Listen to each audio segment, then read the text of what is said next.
Aye, xivongo ni xitshole vito ni France. Ni product ya misava, product ya tiko, product ya vanhu hinkwavo, product ya matiko hinkwawo. Xikwembu xi ni vitane ku va ni ta pfula vanhu matihlo. Loko vanhu va swi rhandza ku pfuleka matihlo va ta pfuleka, kambe loko va lava ku tshama munyameni va ta fela munyameni. Buku loko yi ri karhi yi vulavula eka John chapter 8 verse 32 yi ri mi ta wu tiva ntiyiso, ntsena ntiyiso hi wona wu nga ta mi tshunxa. Loko funda verse 36 ya koho yi ri loko mo tshunxiwa hi n'wana wa munhu mi ta va mi tshunxekile hakunene. Xikwembu xi ni pfuna ku va ni fika ni fanele ni dzika hi ku hi na mhaka ya ku loko se hi ri ku ministereni tanihi vafundhisi ku na timhaka tin'wani hi fikaka hi nga ti khumbi, ku na swin'wana swi fikaka hi nga fikeleli ka swona. Xikwembu xi ni pfuna ku a ni ti evanhwini hi yona mhaka ni ku ni product ya tiko, ni product ya misava, ni product ya vanhu, ni product ya ti-community, ni product ya ti-province. Ni lava vanhu lava nga ta pfumela timbilwini ta voko hikanene xikwembu xi koho xa tirha, xikwembu xi na matimba. Va tshunela hi ta burisana hi timhaka leti. A wu ri ni vulavula hi ku humelela nyana katsongo. Ku na problem ya vanhu va ku tala va nga ya swikolweni va ya dyondza, va vuyina ti-degree na ti-diploma, va yime kahle ngopfu academics. Xilungu lexi va vulavulaka xo vulavula xilungu xa ndzima ngopfu xa le overseas, xilungu xa ku na wena loko wo swi twa wa vona ku munhu loyi a nga dyondzanga lokhale. But problem i kwini? Stagnation, a va yi ndhawu hi vutomi.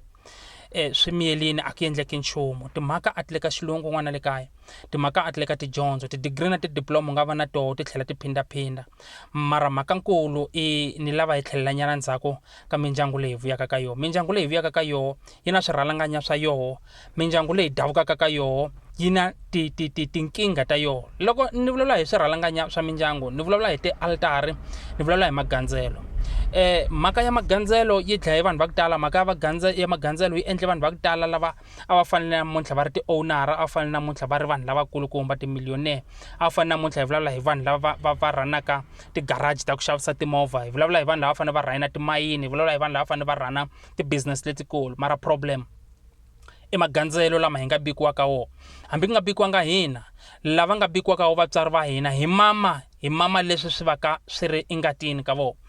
Ni lava hi ya vulavula katsongo hi timhaka ta magandzelo. Magandzelo n'wana le kaya ma ta ku pfalela u nga yi ndhawu.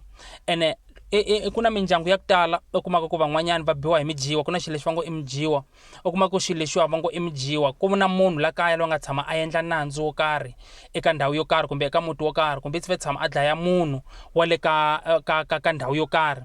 Ene a hi tsundzukeni hinkwerhu ku ngati ya munhu ya yila emahlweni ka Xikwembu. Hi yo mhaka loko funda Bibele kusukela ka Geneza, loko Kayini a ta dlaya Abel, Xikwembu xi vulavule xi ri tilweni, xi va consent xi ri tilweni xi ku he wena Kayini ni twa ngati ya makwenu Abel yi vitana yi ri misaveni. Hi marito man'wana la ku halaka ka ngati ya munhu, laha u halataka ku halaka ka ngati ya munhu ko Xikwembu xi va na consent, Xikwembu xa hlundzuka.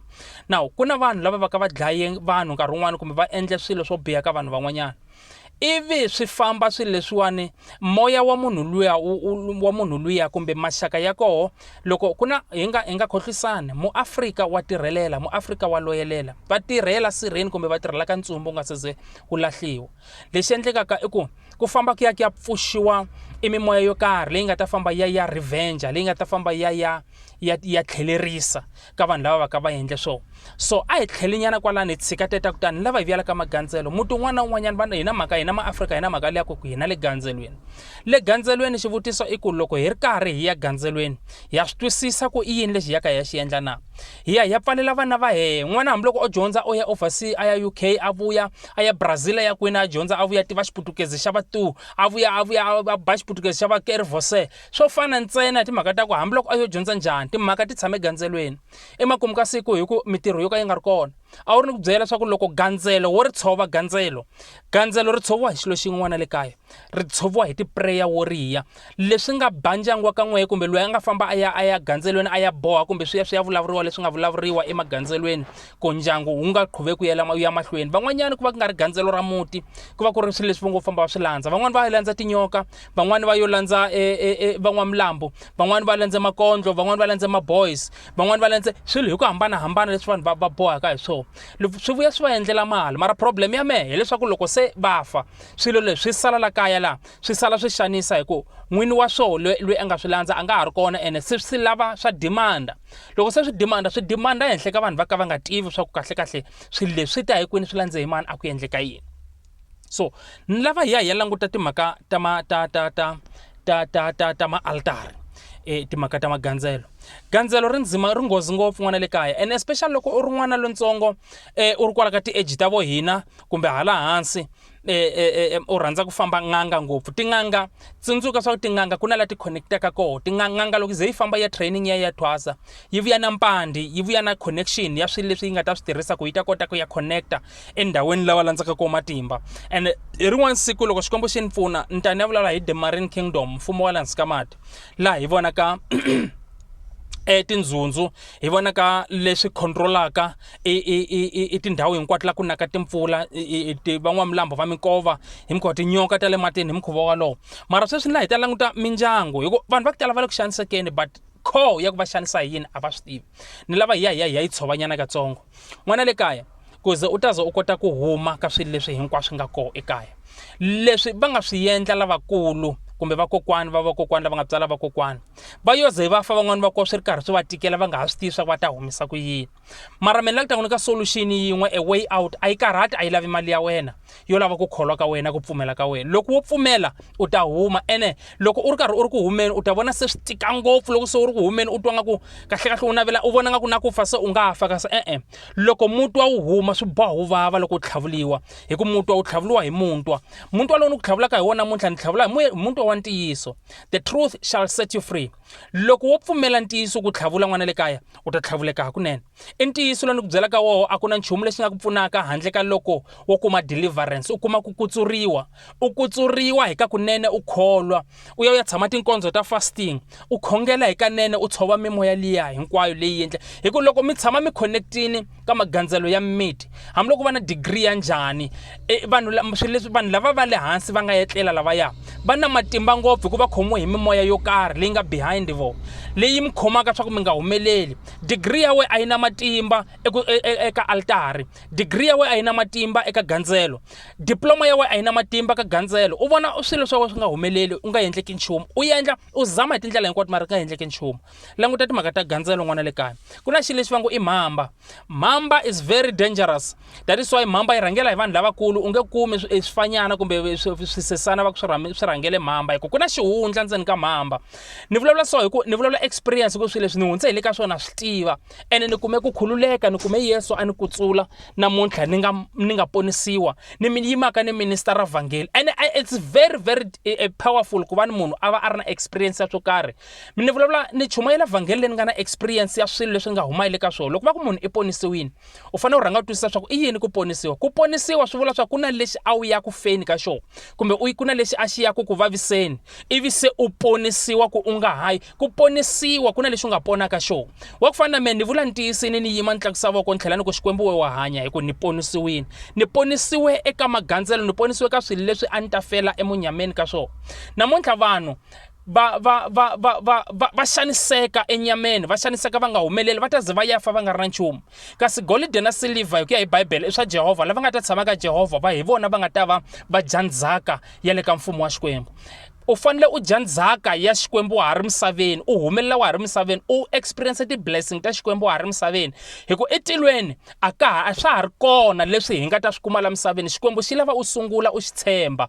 Loko u xi tshemba ivi u ya sungula bindzu u xi tshembini, Xikwembu xi katekisa sweswitsongo va ka u sungule swona. That is why hi la ku fikela manjheni ku va na the power of decision making, matimba ya ku tiendlela, matimba ya ku kheta, matimba ya ku decide ku leswi wa swi endla. Loko u swi endla, come up with the final decision, sungula u byela Xikwembu ke Xikwembu namuntlha ni la ku endla 1 2 3, ni rhamba we ku va koho. Xikwembu xi ta va foundation ya swilo swa we, and then va lala loko va ta mademoni na ma-devil worship na ma-satanism na mimoya ya ku ta hi le ka space na mimoya ya le matini na mimoya ya tintshava, loko yi te yi la ku lwa na wehe yi kuma leswaku u bihe hi xikhongelo, hamalangavi ya ndzilo va nga ta hlangana na woho leswiya.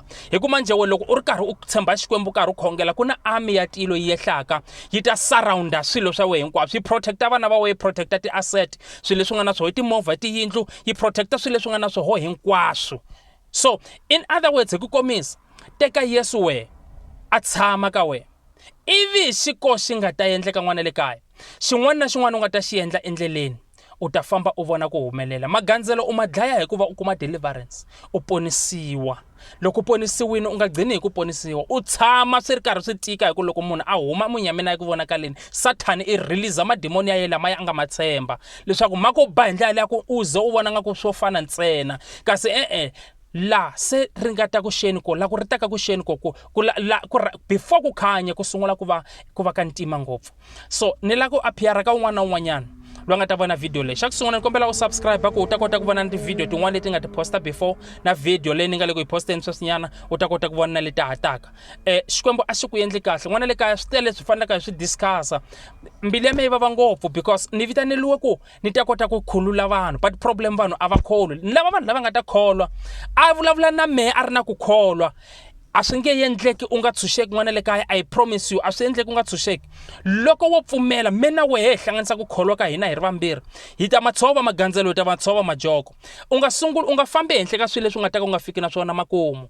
Phela Magandzelo i ya vakokwana va ta ku byela swa ku wehe la kaya la Gandzelo leri a ri rhangele hi mani, ku na loyi a nga khoma mhamba, ku na khosazana ra muti yini, swilo leswi hinkwaswo i swa le ndzhaku swa u tsaliwa ehenhla ka swona. Loko wo famba endzeni ka swona swi ku limita, hambi loko va na ti-degree ta njhani swi ku limita hi ku u fanele u ya gandzela Magandzelo, u ya gandzela Gandzelweni, u ya bika Gandzelweni, xin'wana na xin'wana u bika Gandzelweni. Vana va wena loko va tswala u ya va bika Gandzelweni, ematshan'wini ya ku a ta va engineer kumbe a va dokodela. N'wana i control-iwa hi moya ya vanhu va ku fa. So ni lava ku vanhu hi ta swi twisisa kahle ku ku na ra dlayiwa Gandzelo ntsena loko u pfumela ku la ku ri dlaya Gandzelo, u tshemba, u kholwa, u pfumela hi yilwa nyimpi leyi, hi tshama xikhongelweni, u landzelela swiletelo hinkwaswo leswi hosi yi lavaka hi swi landzela. Vanhu va le ku xanisekeni namuntlha va humeleli va ri karhi va dyondzini. Ni lava ku namuntlha hi yilwa nyimpi leyi, ni lava ku yilwa. Ku na video leyi ni nga yi posta yi koho kwala ka YouTube. Ni na YouTube channel, loko wo searcha ti-video ta me u ta tikuma. Ku na video leyi ni nga yi posta ya ku khendla hi nkwembu. U nga dyondza swa ku tala ngopfu ku swi vula yini ku khendla hi nkwembu. Van'wani vo famba va suka va ya khendla hi tinyoka, a yi landza nyoka hi mukhuva wolowo yi ta n'wi endla. Van'wani va khendla hi vafana lavatsongo, ma-boys, swa ku loko van'wani loko va etlele va lorha va etlerisiwa na swilo, a lorha etlele na wanuna loko a ri wansati a tikuma a tsakamiseni. That is very dangerous. Laya ku va ku ri ku destiny ya wena laha u yaka kona mahlweni ti-cement ta wena kumbe ti-sperms ta wena va ku ba mahlweni hi toho, because hi toho ti kota ku pfula altar, ti-altari ta vona va kota ku vona mahlweni laha u yaka kona, and va kota ku tiva swa ku u dangerous ku fikela kwini loko swi ta ka timhaka ta Xikwembu. Ku na vanhu va ku loko va khongela ku davuka matsefu, va nghena xikhongelo xa vo xa nghena tilweni, va landza healing, va landza deliverance hi matimba ya xikhongelo. So ni lava vanhu lava nga ta swi twisisa leswi ni vulavulaka hi swona. Loko u nga swi twisisi, you don't have to understand, but loko u lava ku swi twisisa vulavula na me 071 25 99 003. Ni muchumayeri vazalwana, ni kombela hi khoma kahle laha na chumayela, ne just ni rhandza platform leyi ku na swin'wana swa ku a hi swi deliver loko ri pulpit. Ni lava vanhu va beka, loko va ri karhi va ri ku bekeni vanhu va beka xihundleni, va chava ku vanhu va ya swi khongerisa kerekeni. Se ni lava vanhu lava nga ta lava ku pfuneka behind the scenes. Hi nga ri kerekeni, hi ku i kerekeni hi va hi yele ku ya dyondzisa Xikwembu. Se swo endleka nkarhi wun'wana u kuma ku van'wanyani hi va khongelela hi mukhuva wolowo, van'wanyani ku quvuka mademoni kokwalaho hi makhasta ma huma ma famba. Mara la ni le ka platform ya yini ya ku munhu loko a ri na ku xaniseka ka le xihundleni, u muzalwane a wu muzalwane, a hi vulavuli hi tshunxa timhaka leyi. Hi ku mhaka nkulu Xikwembu lexi nga ni vitela yona i ku ta ni ta tshunxa vanhu, hayi ku ta tshunxa vazalwane. Ni ta tshunxa vanhu, u ponisiwini a wu ponisiwanga. Mara loko hi heta ka timhaka toleto, ni lava hi heta u ri na ku twisisa ku loko wo kuma Yesu ka swilo hinkwaswo, loko wo kuma Yesu u dlayini swilo swa ku tala ivi u sungula ku landzelela. Ene siku rin'wanyani loko ri na xivutiso concerning ku van'wanyani va confuse mademoni na ti-ancestor, sweswo i swilo swimbirhi swa ku hambana. Ni lava hi ta bula hi swona, hikuva van'wani va ri va tshike tikereke hikuva va fike tikereni va ku vatswari va vona i mademoni, which is not true. Mutswari wa wena loko a ze a lova kumbe kokwana a lova a nga hundzuki demoni. Vo va ka a certain planet, a certain platform la ku fikaka ku va ku ri na swin'wana. Loko yingisela video leya ku khendla hi nkwembu u ta tikuma timhaka leti ni ti-statini hinkwato. Xikwembu a xi ku pfuni xi ku katekisa hinkwenu n'we mi nga pfaleliwa tindlela ta n'we, ma ti tiva ku mi tlharihini, wa ti tiva ku u tlharihini, but a ku endleki nchumu evutomi bya wena.